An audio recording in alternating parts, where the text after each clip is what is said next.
Hello बच्चों, मैं दीपेंद्र सिंह आप सभी का एक बार फिर से आपके अपने YouTube channel Radhe study hub में स्वागत करता हूं। क्लास 9th के बच्चे रसायन विज्ञान पढ़ रहे थे, जिसमें से फर्स्ट लेक्चर पढ़ चुका था। इसमें आप लोग सेकंड लेक्चर रसायन विज्ञान का पढ़ेंगे।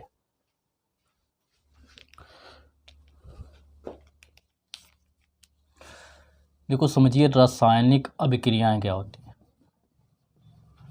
रासायनिक अभिक्रियाएं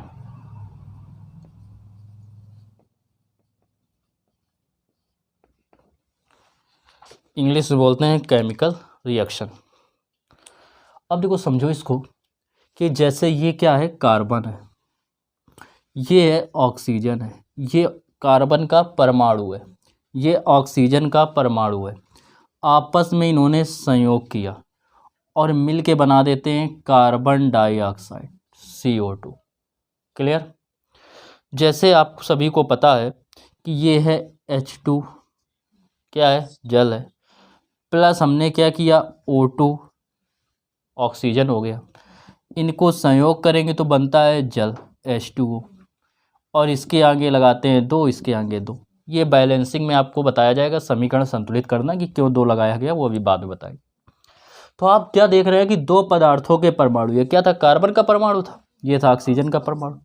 ये आपस में पुनर्व्यवस्थित होकर, 2 या 2 से अधिक जब परमाणु क्या होते हैं, पदार्थों के परमाणु पुनर्व्यवस्थित होकर 2 या 2 से 1 या 1 से अधिक, 1 या 2 या 2 से अधिक जब क्या होते हैं, परमाणु पुनर्व्यवस्थित होकर, या जब 1 या 1 से अधिक पदार्थों के परमाणु, फिर से समझना, लर्न भी कर लेना, कोशिश करना याद हो जाए। जब 1 या 1 से अधिक पदार्थों के परमाणु पुनर्व्यवस्थित होकर 1 या 1 से अधिक नए परमाणु का निर्माण करते हैं, तो उसे क्या कहते हैं, इस अभिक्रिया को रासायनिक अभिक्रिया कहते हैं या रासायनिक अभिक्रियाएं कहते हैं। जब 1 या 1 से अधिक पदार्थों के परमाणु पुनर्व्यवस्थित होकर, ये व्यवस्थित ही तो हुए, कुछ अलग तो हुआ नहीं, ये कार्बन था, ये कार्बन है, ये ऑक्सीजन था, ये ऑक्सीजन है, हाइड्रोजन था, इसमें भी हाइड्रोजन है, ऑक्सीजन था, ऑक्सीजन है, लेकिन ये O2 था, ये ऐसे हो गया, O केवल बचा, 2 आगे आ गया। तो व्यवस्था इनकी इधर उधर कर दी जाती है। तो पुनर्व्यवस्थित होकर क्या करते हैं, एक नए पदार्थ का या परमाणु का, नए पदार्थ के परमाणु का निर्माण करते हैं। तो ऐसी अभिक्रियाएं रासायनिक अभिक्रियाएं कहलाती। इसमें देखो, जो ये कार्बन था या ऑक्सीजन था, इससे मिलके बना कार्बन डाइऑक्साइड। इसके जो रासायनिक गुण होंगे वो इससे भिन्न होंगे, क्योंकि रासायनिक अभिक्रियाओं में हमने रासायनिक समीकरण में पढ़ाया था, रासायनिक परिवर्तन में, कि रासायनिक परिवर्तन में जो पदार्थ बनता है उसके जो गुण होते हैं वो नए पदार्थ, पुराने पदार्थों के गुणों से भिन्न होते हैं। जैसे एग्जाम्पल दिया था, कागज को जला के राख बना दी जाती है, तो राख के गुण कागज से भिन्न होते हैं। जबकि भौतिक परिवर्तन में क्या होता है, उसके आकार और आकृति में केवल परिवर्तन होता है और उसके गुण परिवर्तित नहीं होते हैं। जैसे जल से क्या बनेगा, बर्फ, तो बर्फ क्या है, जल का ही रूप है, H2O उसमें भी है। तो अब रासायनिक अभिक्रियाओं में हम लोग क्या लिखेंगे, इसमें लिखेंगे कि जब 1 या 1 से अधिक, 1 या 1 से अधिक पदार्थों के परमाणु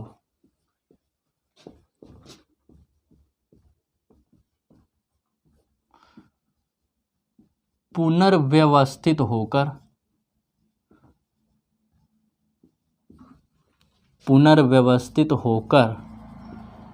क्या करते हैं, 1 या 1 से अधिक, 1 या 1 से अधिक नए परमाणु या नए पदार्थ के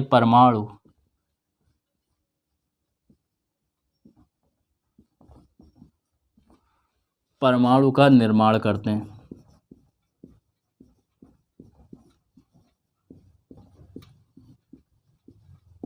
तो इसे ही क्या कहते हैं, रासायनिक अभिक्रिया कहते हैं, या इसे ही रासायनिक अभिक्रियाएं कहते हैं। तो इसे ही रासायनिक अभिक्रियाएं कहते हैं।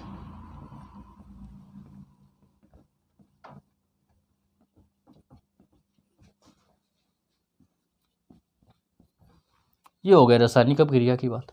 आप चाहें तो ये रिएक्शन नोट कर सकते हैं। अब देखो इसके बाद बात आती है कि इसके कुछ परिभाषाएं होती हैं, ठीक है। जब इसे लिखते हैं तो देखो होता क्या है, अभिकारकों में ये हो सकता है कि ये जैसे गैस है, जल के आया द्रव अवस्था में, ठीक। तो जो गैस होती है, गैस को जब भी लिखेंगे तो उसके आगे अगर जी लगा है, किसी शब्द के आगे जैसे इधर जी लगा है, तो आप समझ जाएंगे ये क्या है, गैस है। और किसी के आगे एल लगा है तो आप समझ जाएंगे क्या है, वो लिक्विड अवस्था में है, तरल अवस्था में है, ठीक है। किसी के आगे अगर हम क्या लगा दें, ये जी हो गया, ठीक है, एस लगा है तो उसका मतलब क्या है, वो सॉलिड है, ठोस है। और जब किसी के आगे ए और क्यू मिल जाए तो ए क्यू को बोलते हैं, फुल फॉर्म होता है एक्वा का। जैसे आपको जब मानव नेत्र पढ़ाया था फिजिक्स में तो बताया था एक्वस ह्यूमर, जलीय द्रव। तो जहाँ भी एक्वस लग जाता है उसका मतलब होता है जल के समान, तो जलीय द्रव हो जाएगा। तो इसमें जैसे जल है तो इसको हम ए क्यू भी लिख सकते हैं, ए क्यू एक्वस अवस्था में। तो जो जल के समान होगा ये तो खुद जल है, द्रव के अवस्था में, तो ये एल होगा। लेकिन जो चीज़ें जल के समान होंगी उसके आगे क्या लगेगा, ए क्यू लगेगा। मतलब समझिए, अभिकारक तथा उत्पादों में, ठीक है, उत्पादों को ठोस, द्रव और गैस तथा जलीय अवस्थाओं में क्रमशः किस प्रकार दर्शाते हैं, लिखेंगे इसमें अभिकारक। अभी अभिकारक फिलहाल हम बता चुके थे आपको पिछली क्लास में, लेकिन फिर भी हम एक बार बता देंगे। अभिकारकों तथा उत्पादों,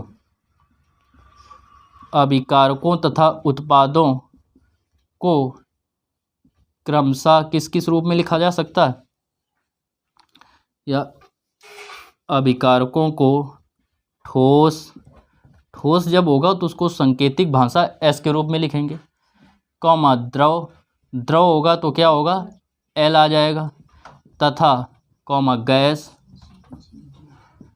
जब गैस की बात होगी तो जी आएगा, व जलीय अवस्थाओं, व जलीय अवस्थाओं,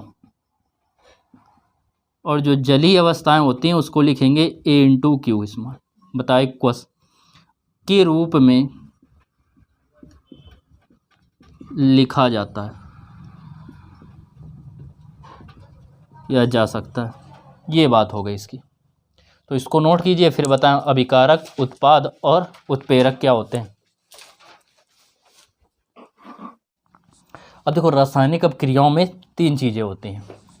एक होता है अभिकारक, ये पीछे हमने बताया था, उत्पाद, और होता है उत्प्रेरक।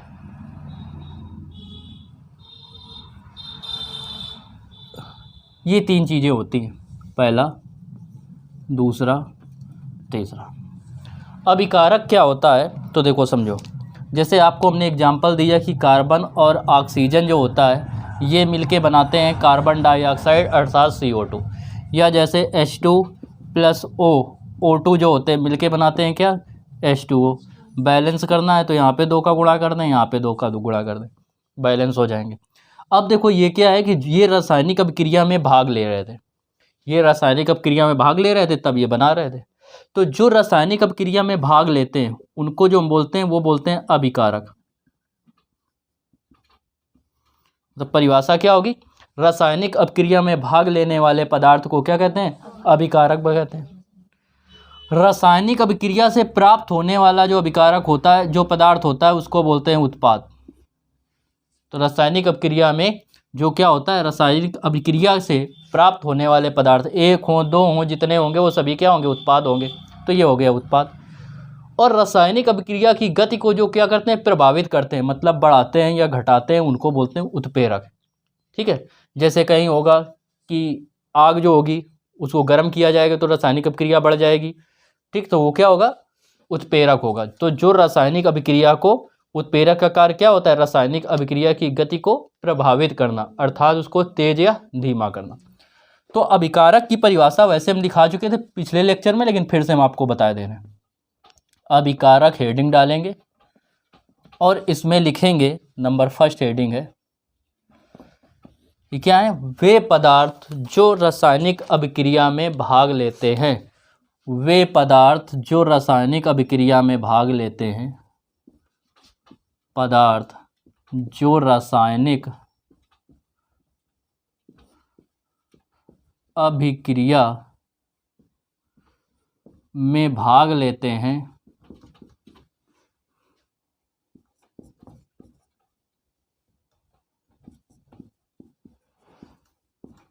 अभिकारक कहलाते हैं।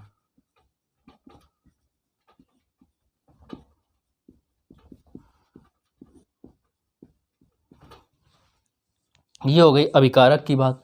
इसके बाद बात करें उत्पाद की कि उत्पाद क्या होते हैं। बी नंबर,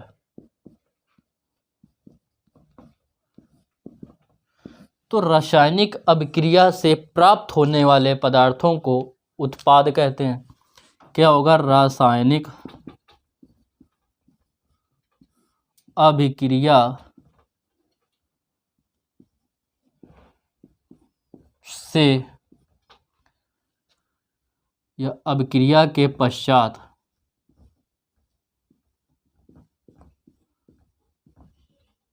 प्राप्त होने वाले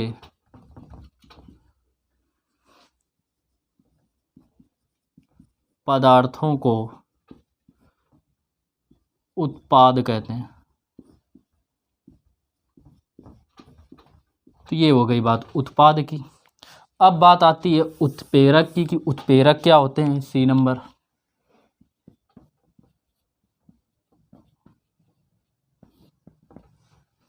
तो उत्प्रेरक क्या होते हैं, वे पदार्थ जो रासायनिक अभिक्रिया को प्रभावित करते हैं।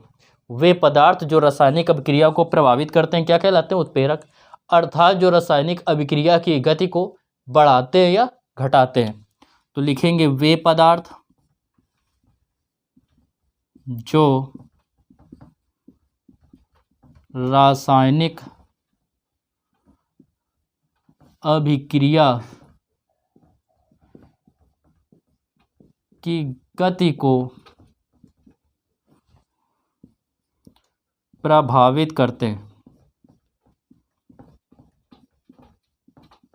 जो रासायनिक अभिक्रिया की गति को प्रभावित करते हैं अर्थात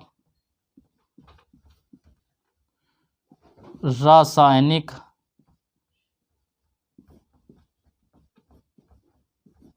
अभिक्रिया की गति को तीव्र या मंद कर देते हैं। तेज या धीमा कर सकते हैं। भाषा लिख लो सिंपल, जिससे आपको समझ में आ जाए। तेज या धीमा करते हैं।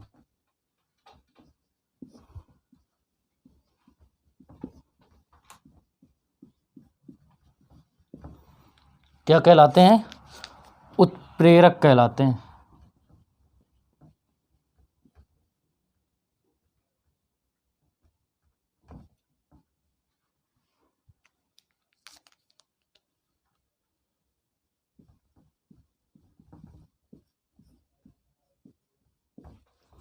ये बात हो गई अभिकारक, उत्पाद और उत्प्रेरक की। नोट कर लीजिए। इसके बाद हेडिंग डालेंगे रासायनिक समीकरण।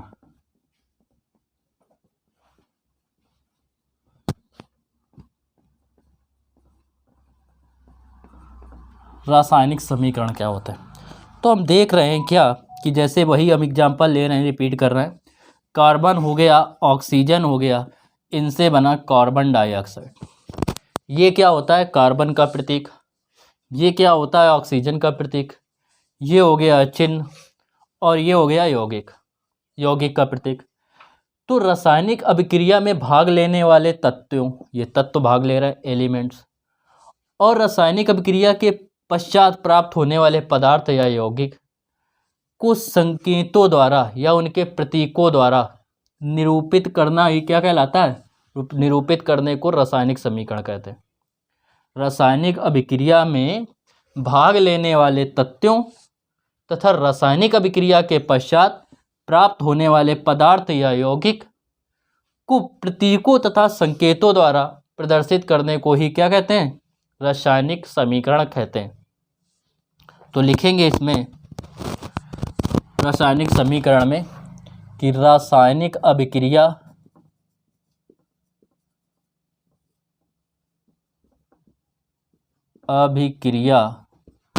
में भाग लेने वाले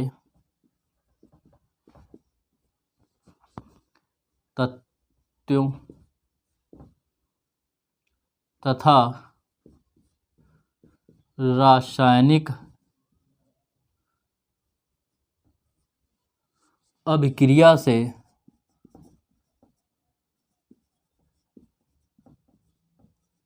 के पश्चात प्राप्त होने वाले पदार्थों, या इसको आप यौगिक भी कह सकते हैं, को सूत्र या संकेतों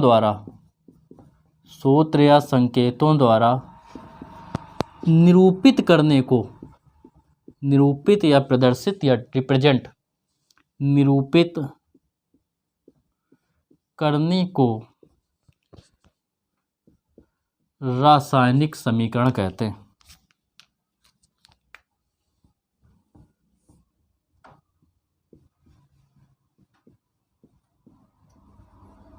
इसी को हम लोग रासायनिक समीकरण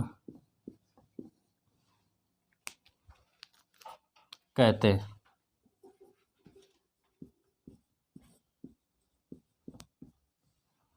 ये हो गई रासायनिक समीकरण की परिभाषा कि किसे कहते हैं।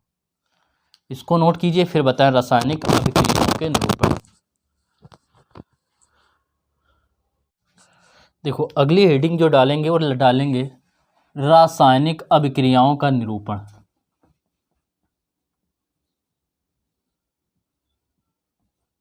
रासायनिक अभिक्रियाओं का निरूपण।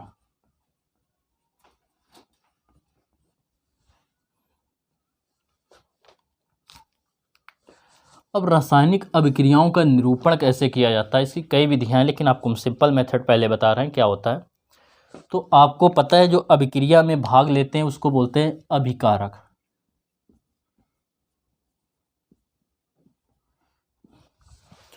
और इसके संक्षिप्त में ब्रैकेट में सफिक्स में जो लिखेंगे वो लिखेंगे भौतिक अवस्था।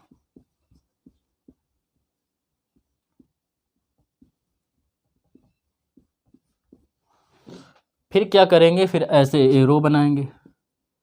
ये दो प्रकार का होगा, उसको भी बताएंगे। यहाँ पे अगर ताप कोई लिया गया है उसको लिखेंगे, या दाब लिया गया है तो उसको लिखेंगे। ताप या दाब को लिखा जाएगा, या दोनों भी हो सकते हैं। इनको हम लोग क्या बोलते हैं, उत्प्रेरक। यह उत्प्रेरक होते हैं। इसके बाद आपको पता है कि अभिक्रिया में जो भाग लेने वाले पदार्थ होते हैं वो अभिकारक होते हैं। ठीक है, अभिक्रिया की गति को तीव्र या मंद करते हैं, उनको उत्प्रेरक बोलते हैं। अभिकारक, उत्प्रेरक, और फिर इसके बाद बनता है उत्पाद। और इसमें भी लिखेंगे सफिक्स में भौतिक अवस्था इसकी।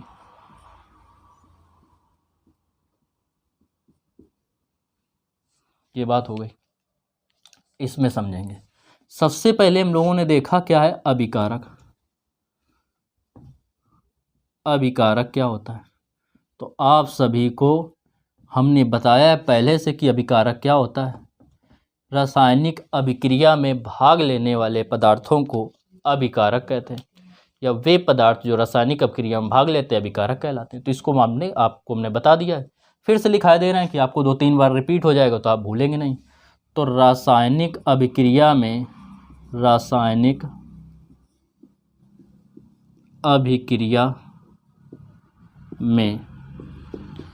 भाग लेने वाले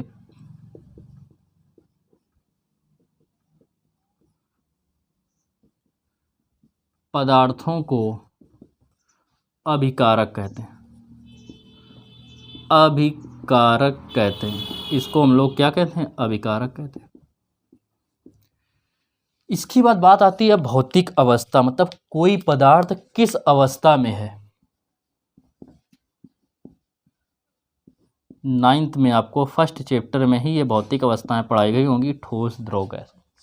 तो कोई भी पदार्थ केवल और केवल 3 अवस्थाओं में पाया जा सकता है।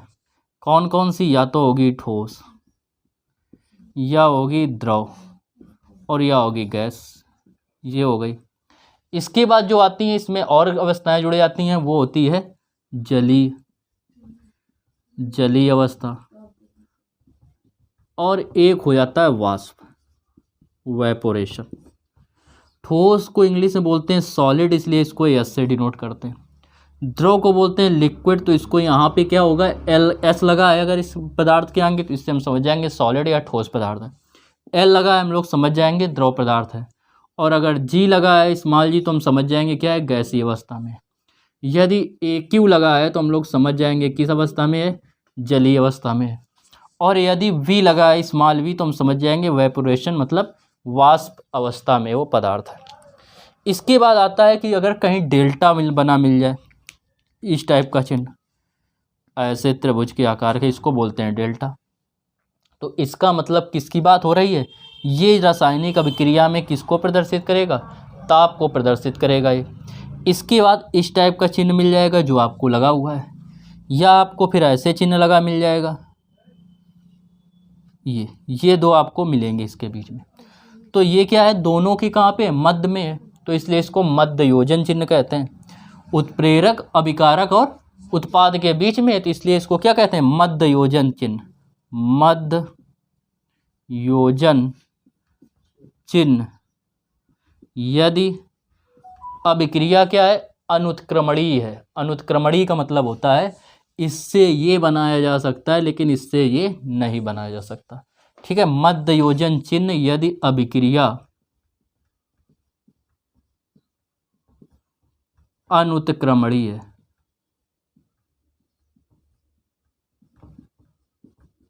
ये बात हो गई। इसके बाद इसकी बात आती है तो ये भी मध्य में लगेगा, लेकिन अब क्रिया कैसे होगी, उत्क्रमणीय, मतलब इससे ये पदार्थ प्राप्त किया जा सकता है, अभिकारक से उत्पाद, और उत्पाद से पुनः अभिकारक प्राप्त किया जा सकता है। तो ये कब होगा, यदि अभिक्रिया या मध्य योजन चिन्ह, यदि अभिक्रिया उत्क्रमणीय है, मध्य योजन चिन्ह यदि अभिक्रिया उत्क्रमणीय है,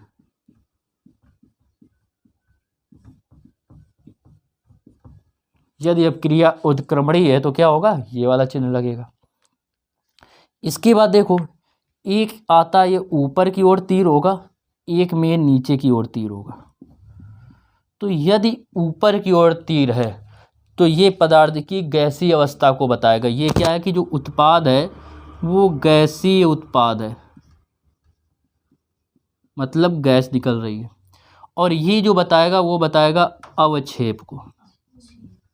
तब किसी चीज़ को रासायनिक अभिक्रिया करने पर पदार्थ तो हमें मिल गया, लेकिन कुछ और जो आ जाता है एक्स्ट्रा, वो क्या होगा, अवक्षेप होगा। जैसे रासायनिक अभिक्रियाएं आपस में भाग लेती हैं तो उनसे नया पदार्थ बना और साथ में गैस उत्पन्न हुई, तो ये गैसीय उत्पाद को निरूपित करेगा। और ये बताएगा क्या बना, कि वो गैस न निकल के कोई अन्य अवक्षेप पदार्थ प्राप्त हुआ, तो ये इसको प्रदर्शित करता है। तो ये हो गए रासायनिक अभिक्रिया का निरूपण।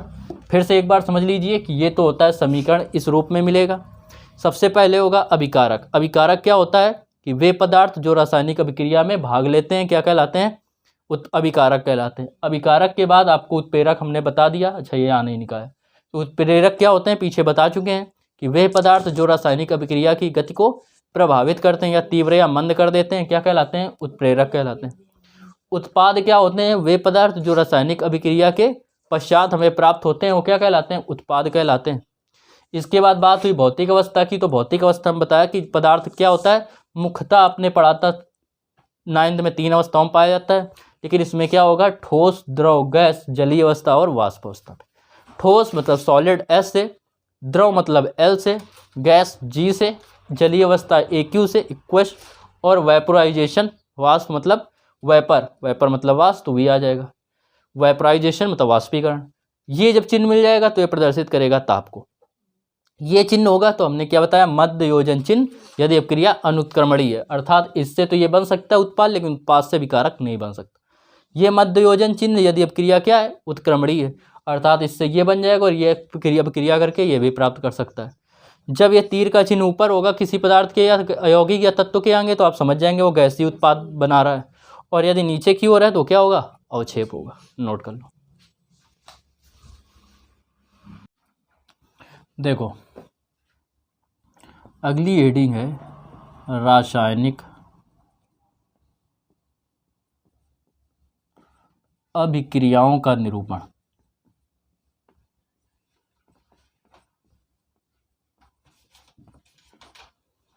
देखो रासायनिक अभिक्रियाओं को दो प्रकार से निरूपित किया जाता है।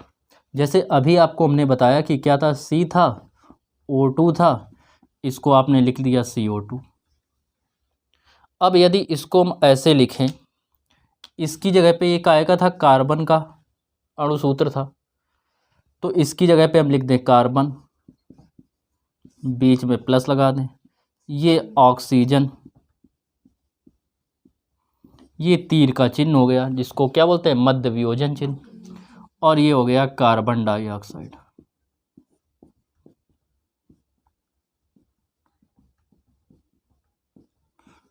मतलब इसमें क्या किया गया है, इस वाली में उसको पदार्थ को प्रतीकों और संकेतों द्वारा निरूपित किया गया है, जबकि इसमें किसके द्वारा, उनके नाम के द्वारा निरूपित किया गया है।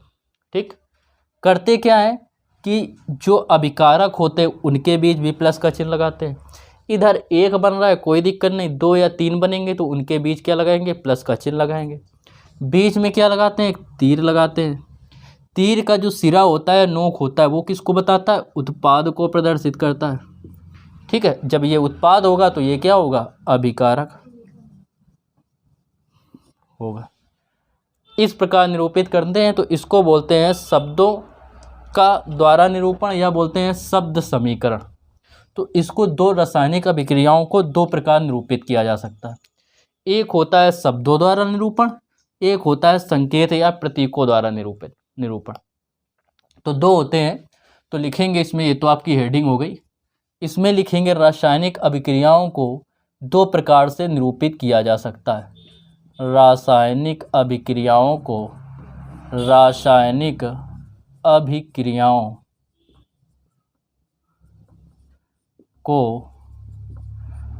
दो प्रकार से निरूपित किया जा सकता है।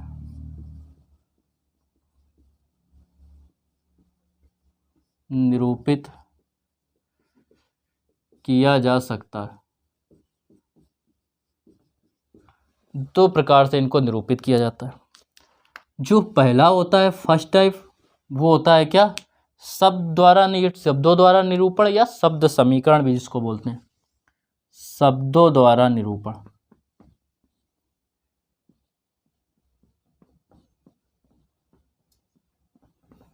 इसी को बोलते हैं शब्द समीकरण।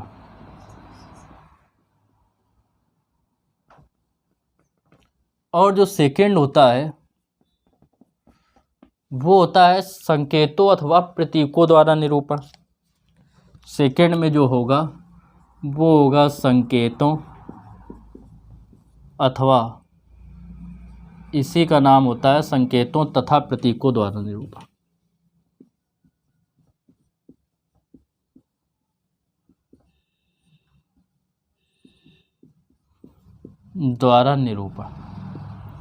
ये दो विधियां होती हैं। तो आप सबसे पहली जो हेडिंग डालेंगे वो डालेंगे शब्दों द्वारा निरूपण। फर्स्ट जो हेडिंग है वो होगी शब्दों द्वारा निरूपण, जिसको बोलते हैं शब्द समीकरण भी इसको कहते हैं। तो ये हो जाएगा शब्द समीकरण।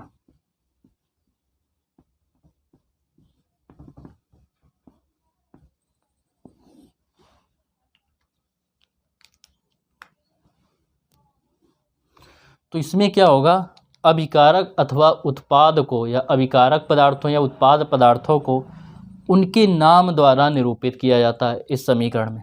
तो लिखेंगे इस समीकरण में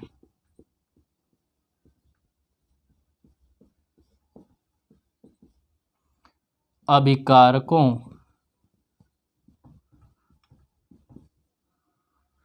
अथवा उत्पादों या अभिकारकों तथा उत्पादों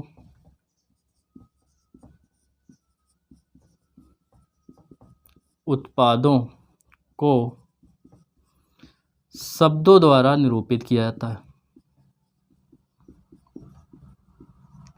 निरूपित किया जाता है। तथा आप देख रहे हैं क्या कि चाहे अभिकारक हो, अगर एक से अधिक अभिकारक लिया गया है तो उसके बीच प्लस का चिन्ह आता है। ऐसे यदि एक से अधिक उत्पाद आ रहे हैं तो उनके बीच क्या आता है, प्लस का चिन्ह या धनात्मक का चिन्ह लगाया जाता है। तो इसको हम रब किए दे रहे हैं, होगा तथा अभिकारकों तथा उत्पादों के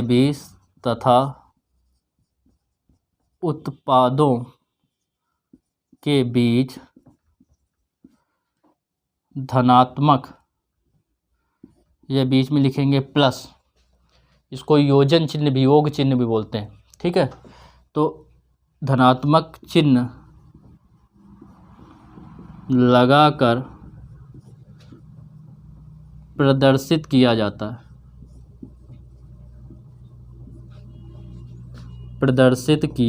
है, तथा अभिकारक और उत्पाद के बीच क्या लगाते हैं, तीर का चिन्ह लगाते हैं, तथा अभिकारक व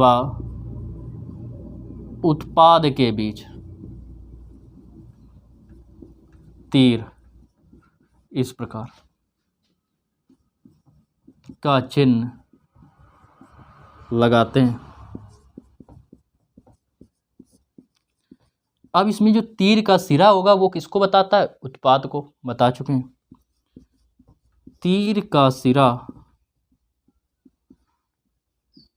उत्पाद की ओर संकेत करता है।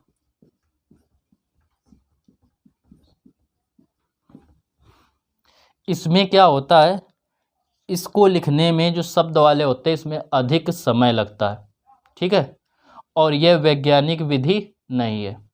तो इसमें क्या होता है, इसके निरूपण में इस प्रकार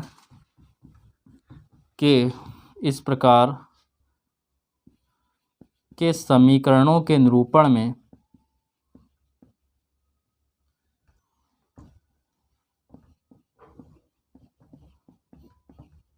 जब नाम लिखेंगे तो हमें ज़्यादा समय लगेगा, ठीक है। तो इस प्रकार के निरूपण में अधिक समय लगता है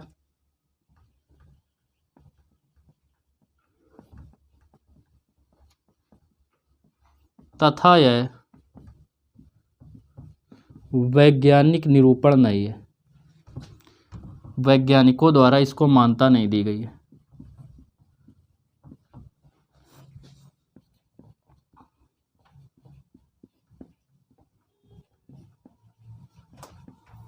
ये हो गई इसकी कहानी, किसकी, शब्दों द्वारा निरूपण या शब्द समीकरण की। नोट कीजिए इसको आराम से आप लोग।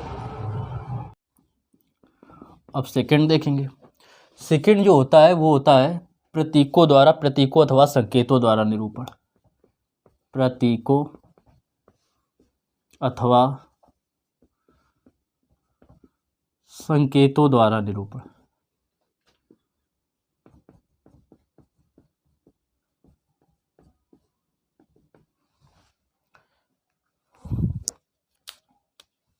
तो इसको आपको हमने समझाया कि किसी पदार्थ को या किसी तत्व को उसके संकेतों अथवा प्रतीकों द्वारा निरूपित करना क्या कहलाता है, प्रतीकों अथवा संकेतों द्वारा निरूपण कहलाता है। तो क्या होगा, किसी समीकरण में प्रयुक्त होने वाले पदार्थों तथा अथवा यौगिकों को किसी रासायनिक समीकरण में प्रयुक्त पदार्थों या इसी को यौगिक कहते हैं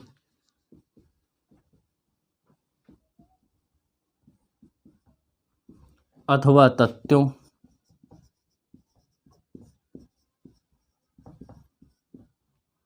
को उनके प्रतीकों अथवा संकेतों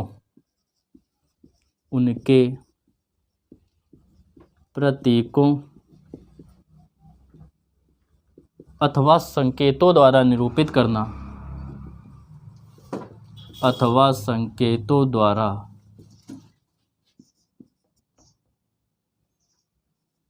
निरूपण समीकरण के रूप में करना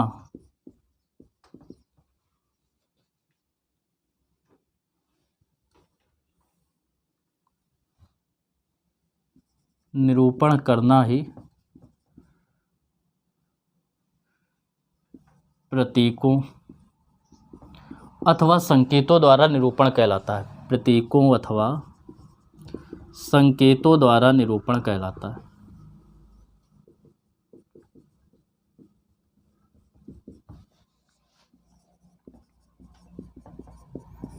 इसमें क्या होता है, समय भी कम लगता है और वैज्ञानिक रूप से भी यह सत्य है। तो इसमें समय कम लगता है तथा वैज्ञानिक रूप से भी यह सत्य है।